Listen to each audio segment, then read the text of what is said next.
Today's daf we're going to be learning is Sotah daf Kaf Zayin. Today's daf is dedicated to the memory of the fallen soldiers that were killed protecting the state of Israel and in memory of those that were killed in terrorist attacks and died by Kiddush Hashem. Today's daf is sponsored by Jean Yael Klempner in loving memory of her father, Michael Cohen, Elimelech HaKohen ben Shlomo V'Malka, who passed away a month ago on the 4th of Nisan. Dad, thank you for inspiring my love of learning Torah. I wish I'd been able to share my daf Yomi journey with you over the last few difficult years of your life, but I take comfort in knowing you'd be proud of it. Today's daf is sponsored by Judy Schwartz in loving memory of her nephew, Larry Gerber, Lipa Chaim ben Yisrael HaKohen on his Shloshim. He was a wonderful, generous man who did much good for the world, passed away too young, and will be greatly missed by all who knew and loved him. With that, we will get started with our daf. An interesting place to start. We're going to end with, we're going to start with the last words on Kavav Amudbet. Amar Shmuel, Yisa Adam Duma, Va'al Yisa Bat Duma. I'll translate it in a loose translation because it's not exactly the translation, but this is what it means. Better to marry a woman who is rumored to have been sleeping around with lots of men rather than to marry the daughter of such a woman.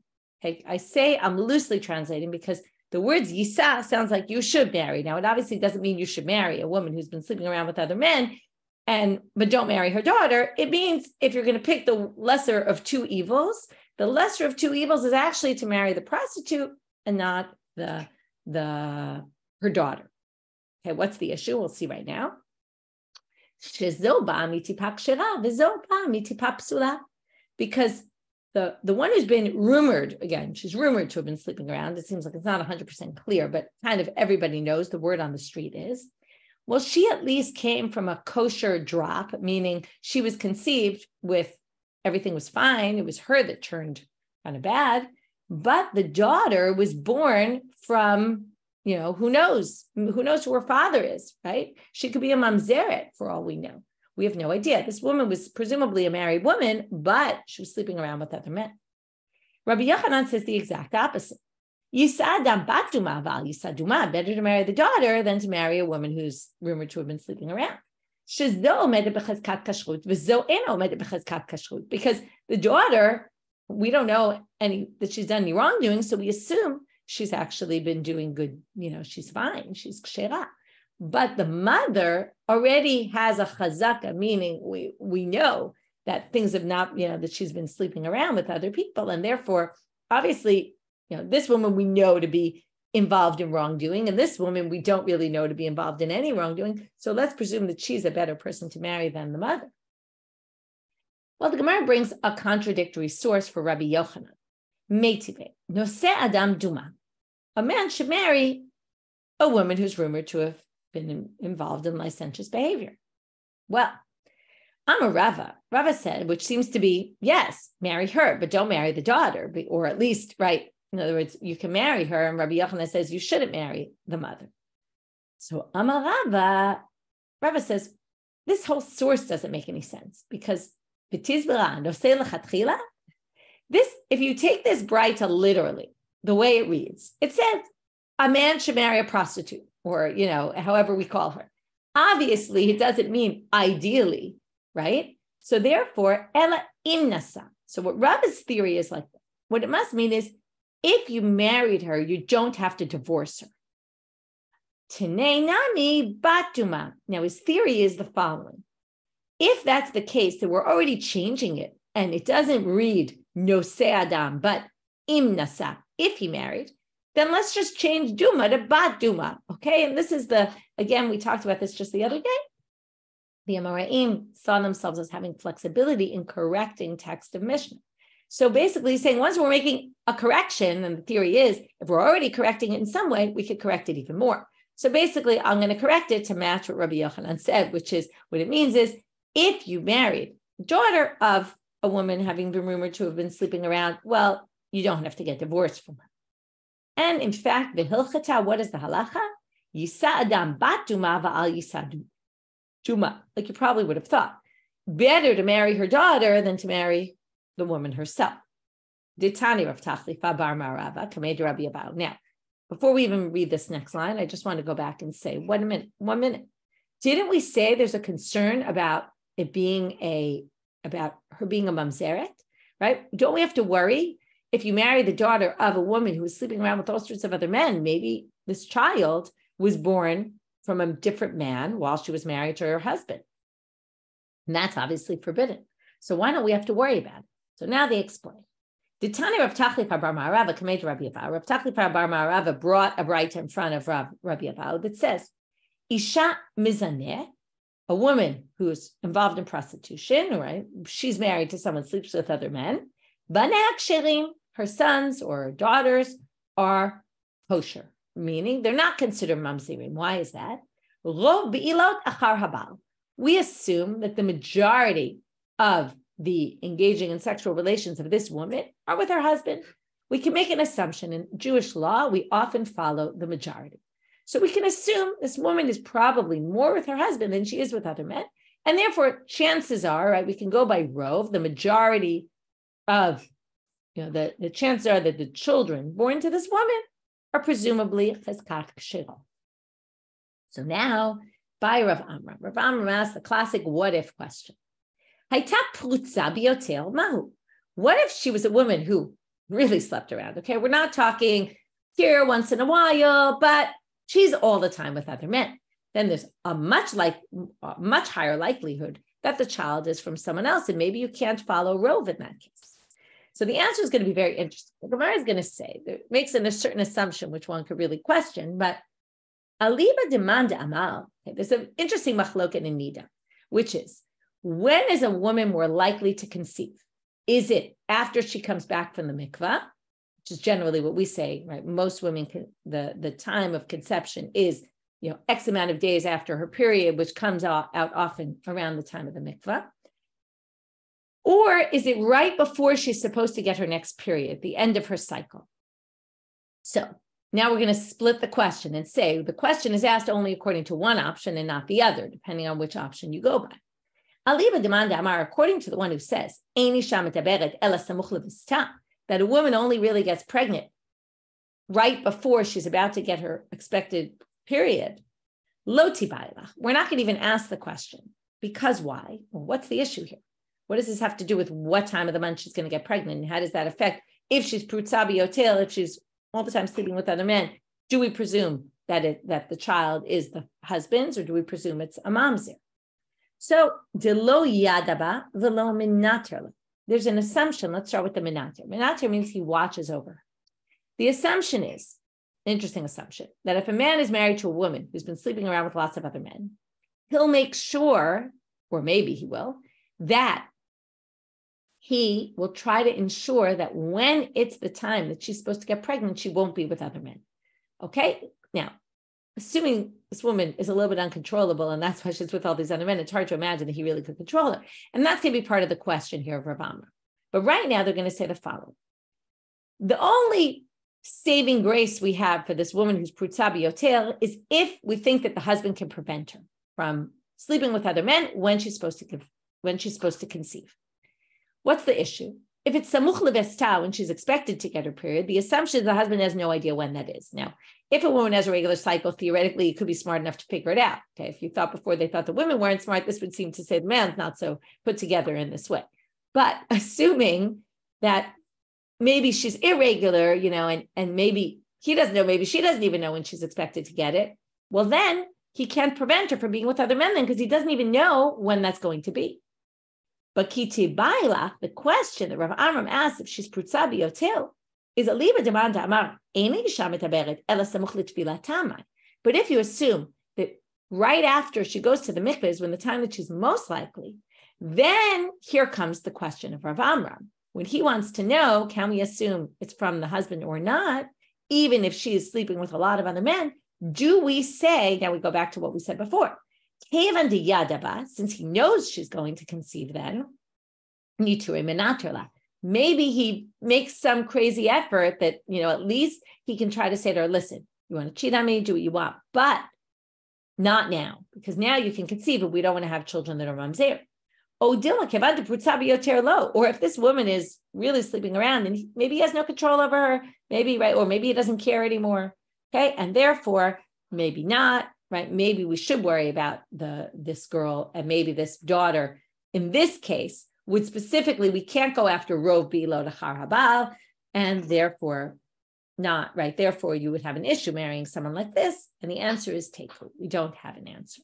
Okay, obviously, if the woman's sleeping around, he shouldn't be married to her anymore. That's clear. But obviously, we're talking about a case where you want to marry this girl who happened to be the daughter of some marriage that wasn't going well, and he just never divorced her for whatever reason.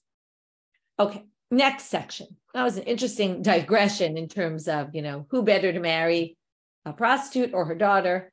And we got into some interesting machlokot, right? Interesting, the rabbis have a machloket about when is more likely for the woman to conceive. Also, by the way, right, we all know different women are different also in that way. Okay. Elu shebeti, back to the Mishna. Now we had in the Mishna machloket. In a case where the man was of sound mind or was not deaf mute or wasn't in jail when they got married, the marriage was a valid marriage, midoraita, right? If the husband was a deaf mute to begin with, or was a shoteh, wasn't of sound mind, or we had this other phrase they use, shiamum. If he was like that from the beginning, then the marriage is only rabbinic, and of course there's no laws of Sotah, because there's no laws of Sotah for a marriage that only has validity on a rabbinic level. But if the husband was of sound mind, everything was good originally, they got married, then something happened, he got sick, and he was no longer a person who we consider with da'at, with knowledge, with understanding, then he can't do kinui, or he goes to jail, or we'll see in the Gemara, they're going to quote a source that says he went abroad and he's not around. The court can come in and do the kinui. Everybody agrees about that. They can warn this woman if they see she's with other men, you're married, you can't do this, etc. They warn her, don't go into a room alone with this man. But is that just so that she loses her ketubah money and he's supposed to divorce her, and then she would lose her ketubah money? Or is it that when he gets healed, let's say he's a deaf mute, but gets healed, or he gets out of jail and comes back on the scene, can he make her drink the Sotah waters based on the kinui? If there was kinui and then stira at some point, can he do it based on the Beit Din's kinui, or does he have to do a whole new kinui in order to bring her to the temple to drink the water? So that's the big debate between them. Rabbi Yosi says he can do the Sotah water based on the Beit Din's kinui, whereas the rabbis say no. So we're going to see the root of the machloket, although we need a little patience. First, they're going to quote a braita that starts proving this from the psukim, but not exactly. And then the Gemara is going to have to come in and say, well, what exactly is the root of the debate? Tanu Rabbanan, ish. Okay, let's just read the pasuk. The pasuk says, "Daber b'nei Yisrael v'amarta lehem, ish ish ki tisteh ishto u'ma'ala bo mal." This is the introductory pasuk. A man. It says it double. We had one drashot before. If you remember, Rabbi Yosi said ish comes to include the shomer yabam, right? The shomer yabam, when she's waiting to do yibum, then she would drink Sotah water, as opposed to the Arusa who doesn't, and opposed to Rabbi Yonatan who didn't think the shomer yabam. So there's a different drashah on this. Ish matam alamar ish. Could have just said a man whose wife goes wayward and goes, suspected of being with another man, or is with another man, and then blah blah blah. This is what we do. L'rabot. So why do you have ish? L'rabot eshet cheresh ve'eshet shoteh ve'eshet shiamum v'shalach bala l'medidat hayam v'sheyach chavush bebeit hasurin v'shebeit hadim mekanim lahem leposlam miktubatan. So here we have all the cases in the Mishna, as I said, plus we have the case where he goes abroad, and in this case, the Beit Din can get involved. The extra ish is coming to tell you someone else could function instead of the ish. Who is that? The court, and they can do the initial stages of the kinui, and that's in order to disqualify her from getting her ketubah, meaning the husband on that basis can divorce her when he would have to either show up back on the scene if he was abroad or in jail, and if he was a chiresh shilem, he can't do a divorce if he's deaf, mute, if he's a deaf mute, or if he's a shoteh or a shiamum. So what would he have to do? He would have to get healed, and then he could actually divorce her. And then she would lose her ketubah money. Yachol af lahashkotan. You might have thought maybe they could even have her drink the Sotah waters, the Beit Din. Well, no. It says the man, the husband, meaning, has to bring the woman. So they can't do the Sotah waters. Rabbi Yosi omer af lahashkotan, even to have her drink, which is how, not that the Beit Din could actually make her drink. They can't bring her to the temple and have her do the ceremony without the husband. But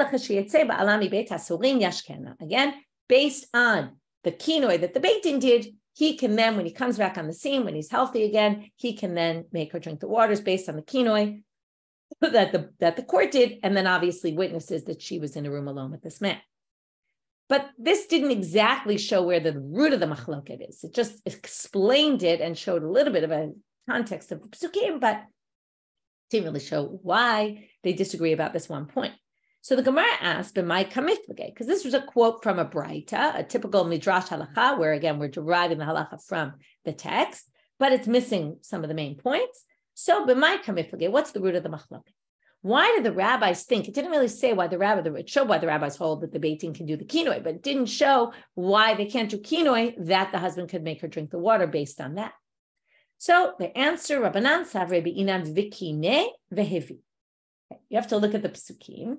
In Bamidbar, chapter 5, our chapter, verse 14, it says, if, right, v'avar alav ruach kin'ah, the husband gets jealous, vikine ishto, and he warns the wife, okay, so he warns her, and then it turns out she was guilty. Or he was jealous of her and she wasn't guilty. And the next pasuk is and then the husband brings. So the rabbis say vikine behevi. The juxtaposition of this one pasuk and the one next to it says he does this and he does that, which means it has to be the same person. Otherwise, why? But the juxtaposition shows whoever does this does that. So if the kinui is summoned to the court, the husband can't bring her to court to drink the waters. So that's vikine vehevi. Rabbi Yosi savar lo b'inam vikine vehevi. Who says that the juxtaposition is because first kinui comes, then bringing her to the temple. But it doesn't mean that the same person has to do both. If we already said ish comes to say the court could do the kinui, then the court could do the kinui and the husband can make her drink. We don't have that drashot on the juxtaposition of the two. That's the end of that section. Now we're moving on to our next section, which is a reference to something we actually mentioned this a few days ago and said, well, let's see this more inside in a few days. Tanu Rabbanan, another braita, and here we're talking about more drashot on this pasuk, and specifically a hakesh. We say a juxtaposition. Asher tiste isha tachat isha. This is another verse in the section, at the end of the section, pasuk kaftet, 29, where a woman is, right, this is tolat haknaot, we've seen that a few times, that when a woman goes against her husband, right, while she's under her husband, isha tachat isha. Now, isha, the first isha is a woman, tachat isha with a dot in the hay, which means her husband, ish shela. Okay, so now, isha and isha, which, one means the wife. It's very confusing if you don't see it inside, but one is the wife, one is the wife's husband, are juxtaposed in the verse, right? There's just one word in between them, but that's close enough. Why does it have to word it in that way? It's to learn that we can learn things from the man to the woman and the woman to the man. What are we going to learn? For what the halacha are we learning here? To teach you, to teach you that if he was blind, then she can't drink the waters. He can't bring his wife to drink the waters. Why? Because it says, and it is, he doesn't know, okay, the literal is, he just doesn't know about it, right? She's with this man and he doesn't know what the truth is. But the wording is, it was made not visible to the eyes of the husband. Now that means he has eyes that can see. He just couldn't see in this case what exactly transpired. So therefore, if he's blind, these psukim don't relate to him because it only relates to someone who could potentially see, but didn't see, in this case, what she did with the other man. So kachi, likewise she, if she was blind, she wouldn't drink as well. So basically we have an exclusion on, thank you for pointing that out, right? Sometimes I forget about these things, I'm not focusing on them. Rav Sheshet was blind himself, so it's very interesting that he excludes blind people from this halakha. Right? For those who say sometimes, it's unfair that other people are excluding blind people, he was blind himself, understood the disability, and also excluded blind people. Rav Ashi Amal, Keshem shechigeret v'gidemet lo hayta shotah, just like a woman who doesn't have legs or doesn't have hands wouldn't drink. So now we got to go the reverse. We said we learn from the husband to the wife. That was about being blind. Rav Ashi is now going to say, where do we learn from the wife to the husband? So how do we know the woman who doesn't have legs, who doesn't have hands, can't drink the waters? Dichtiv, moving now to Amud Bet, Behemit hakohenet ha'isha lefnei Hashem. The Kohen stands her up before God, which means she has to have feet to stand on or legs to stand on. V'natan al kapeha. Remember, he puts the mincha in her hands. She doesn't have hands, and she can't fulfill the mitzvah. So therefore, just likewise, so likewise, same criteria for him. He wouldn't be able to bring his wife if he was chiger or gidem. Mar barav ashiamal. If a woman who couldn't speak, she was a mute, can't drink. Dichtiv, how do we know? He's adding another one. We already have both directions, but he's saying not only that, but a woman also who can't speak can't do it. Why not? She can't do part of the process, remember? The woman has to hear the oath and say, amen, amen. She can't speak. She can't hear the oath. So likewise, if he was a mute, he also wouldn't be able to bring her to drink.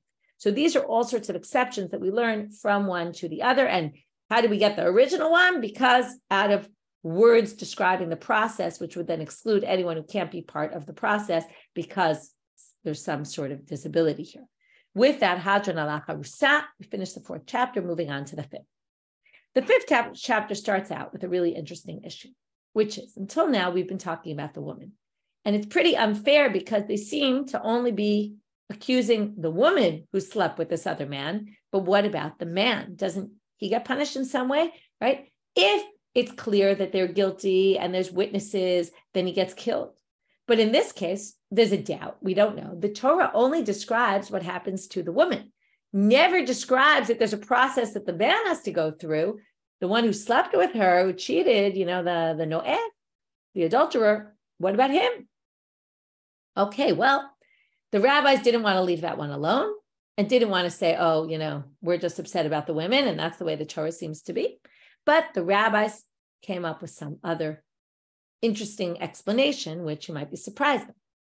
Kishem shahamayim bodkim ota, just like the waters check her, and basically that means if she's guilty, she's going to die by her stomach exploding and her thighs falling and that, and she'll die right there. Kach hamayim bodkim oto. Interesting. He doesn't have to go through the whole Sotah process. However, if she dies at the same time, wherever he is, it seems like it's happening at the same time, while she drinks the water and her body basically goes crazy and she dies, he, wherever he is, dies also in the same way. That's what the rabbis believe. Now, again, it sounds, again, very miraculous type thing, like that sounds kind of crazy, but this whole description is crazy. And again, if you view this whole thing as the rabbi's way of trying to prevent people from getting into this scenario, right? You can see that they're trying to tell you, don't think if you're the man that you can get away with this, but you'll die the same way she'll die. Okay? Again, this is why another further proof that it's unlikely this ever really happened, because for all the details to have happened like this, right? There lots of miracles having to happen, and not to say miracles can happen, but seems very like a kind of out there type thing, not something that we generally see in the world going on. So anyway, they claim that he's going to get punished as well. So don't think you're going to get off scot-free and just she's going to die. Shenemal, where do we get this from?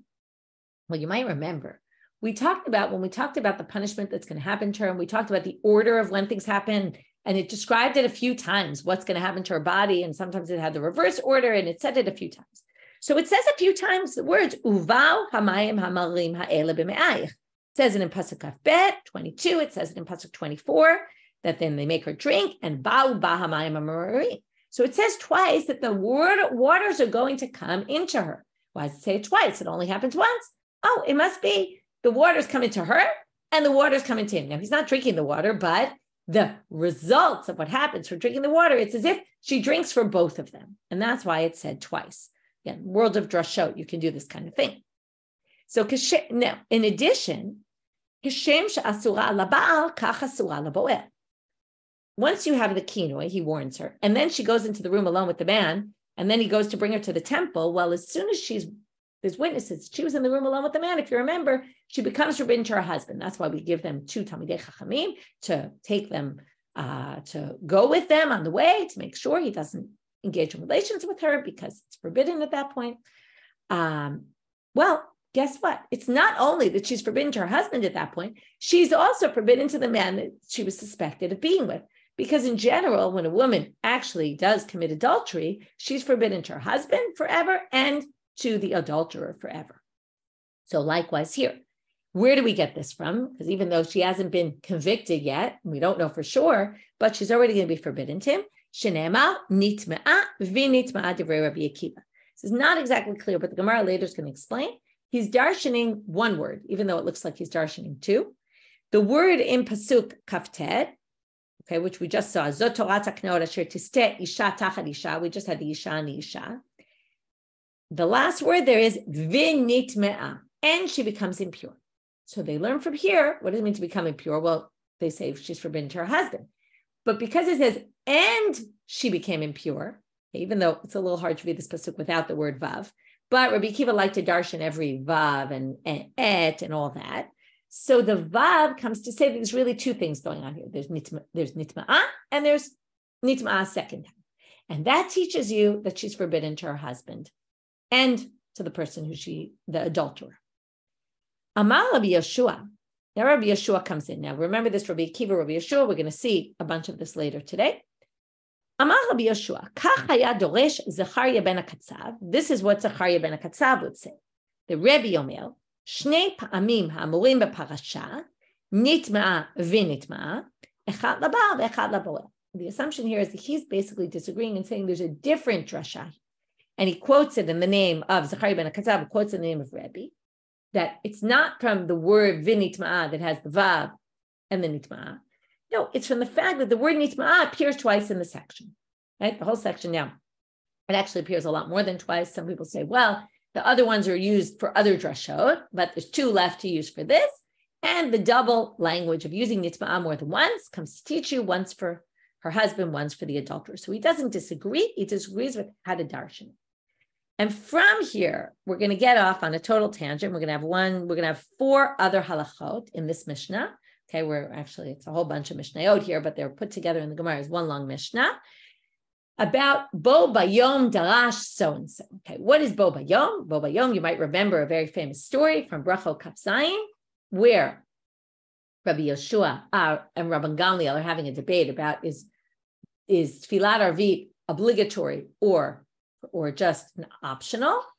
And Rabban Gamliel did this whole thing. And he wanted to embarrass Rabbi Yehoshua, and Rabbi Yehoshua was quiet and didn't say his dissenting opinion. And then Rabban Gamliel said, isn't there someone who disagrees with me? And then someone volunteers Rabbi Yehoshua, and then he embarrasses Rabbi Yehoshua in public, and he makes him, right, this happened a few times, and the people put their feet down, they're put down, and they said, we've had enough. They kick out Rabban Gamliel from being the Nasi, and comes in, they look for a new leader. They end up picking Rabbi Elazar ben Azariah. Okay, now Rabbi Elazar ben Azariah comes in. If you remember, this is the famous, if you don't remember that story, at least you know from the Haggadah, he says, Harani kiven shivim shana, I'm as if I'm 70 years old, because he was really 18. And what happened? He said, no one's gonna, right? He says to his wife says, go take the job. He says, no one's gonna take me seriously. I'm an 18-year-old little kid. And he grew these 18 gray hairs, white hairs on his beard. And he looked already like an older man. That's why he looked like he was 70 years old. And then he takes the job. Now, at that point, the main thing that happened was Rabban Gamliel was a little bit more of a dictator. And number one, you can see that from the story, right? Where he said, does anyone disagree with me, right? Kind of no one disagrees with me type of thing.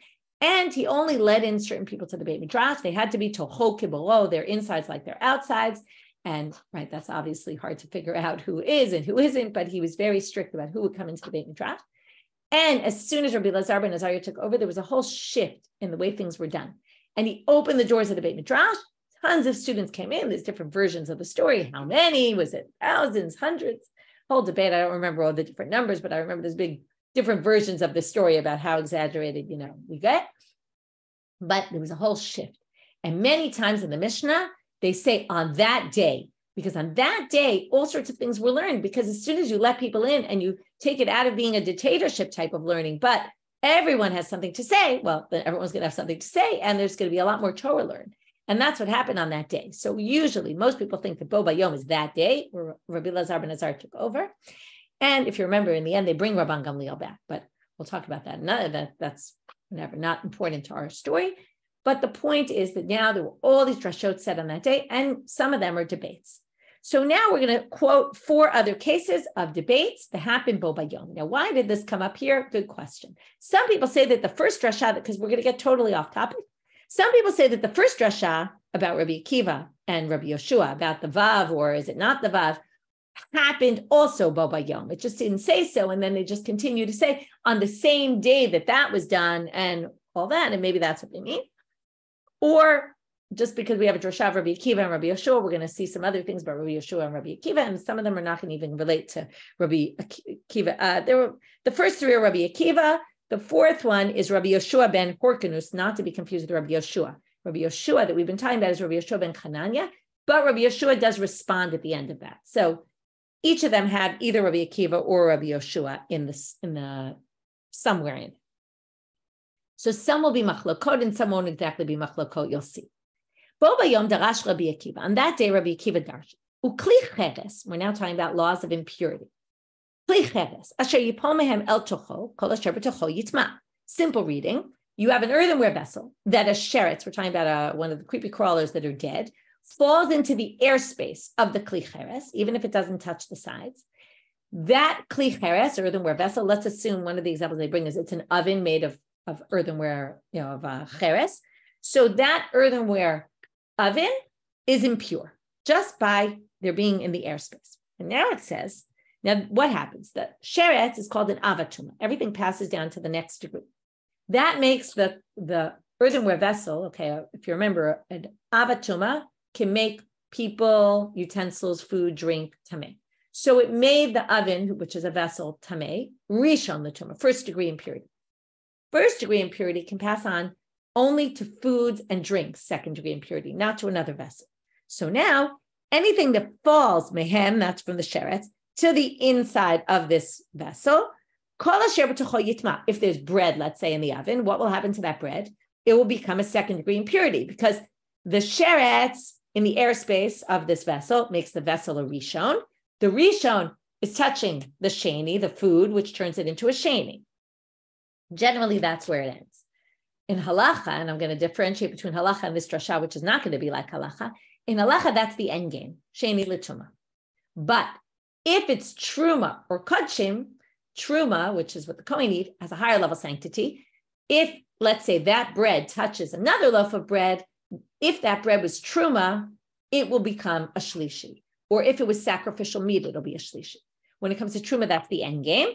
If it's kodshim, sacrificial meat, or a meal offering, or something like that, it could even pass on to another level of a revi. So shlishi is only for truma or kodshim, and revi is only for kodshim. Well, comes Rabbi Akiva and he says, look at this pasuk. It says, anything that's inside there, yitma, which literally means it will become impure, which was that loaf of bread we said that's sitting in there. But that's it. Eino ne'emal tameh, he says, well, what should it have said?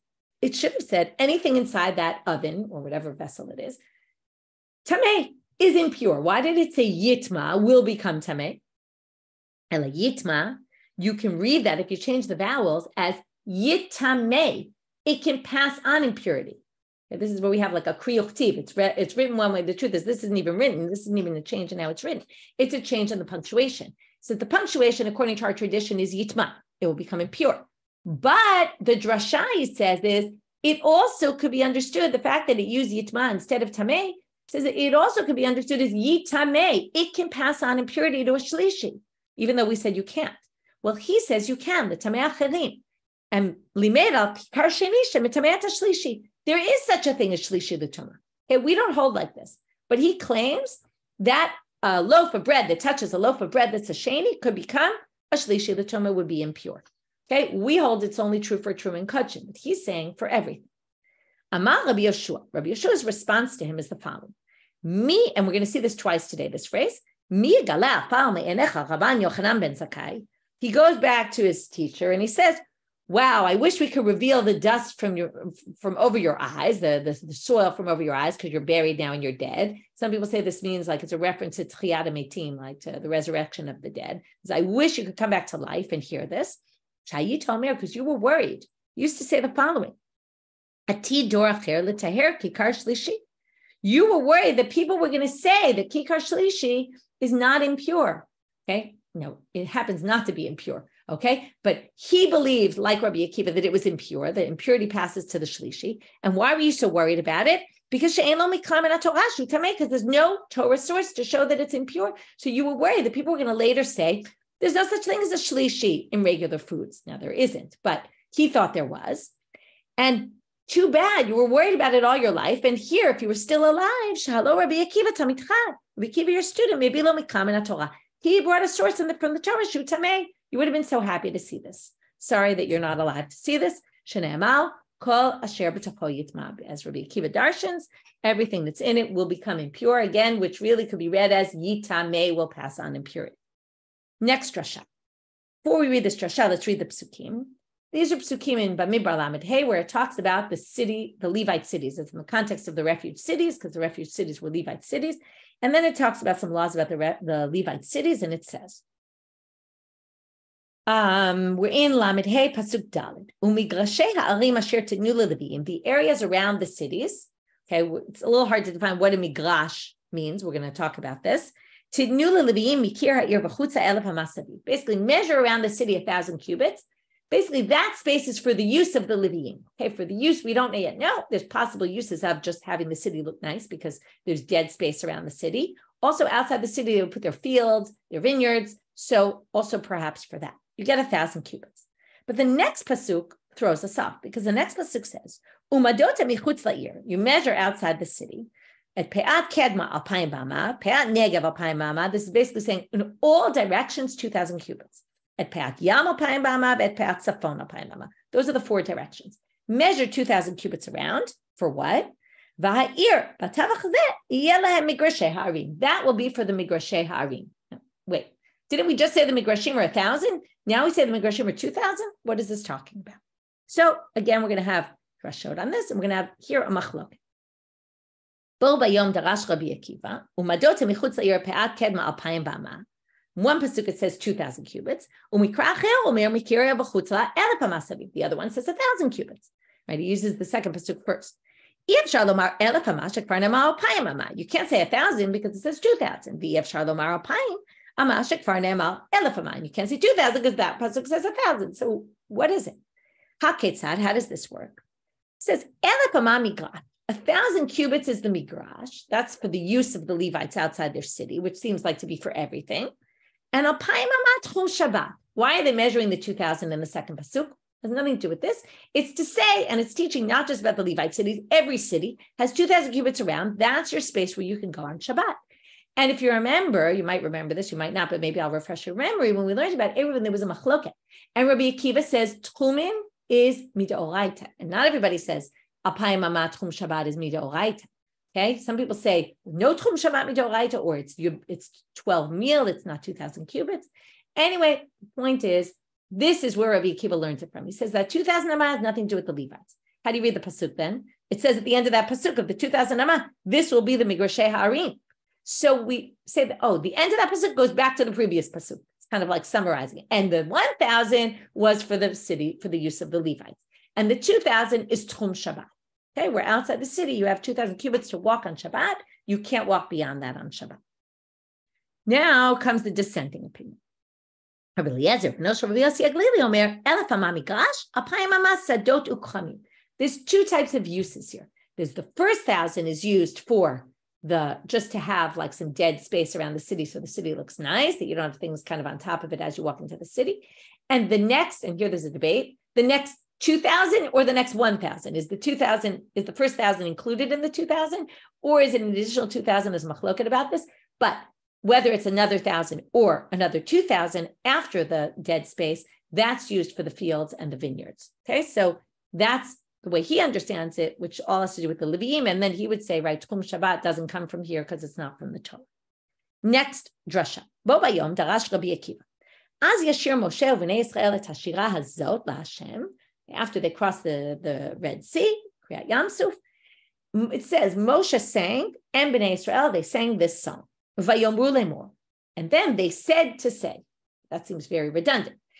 She'ein tamud lamar lemor, ma tamud lamar lemor. Why does it say Vayomru lemor? And they said to say.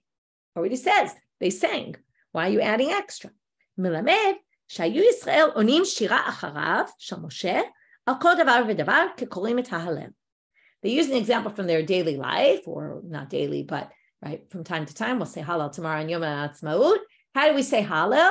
There are parts in Hallel where the Chazan says something like Yomar na Yisrael ki l'olam chasto, and the people answer Hodu Lashem ki tov ki l'olam chasto.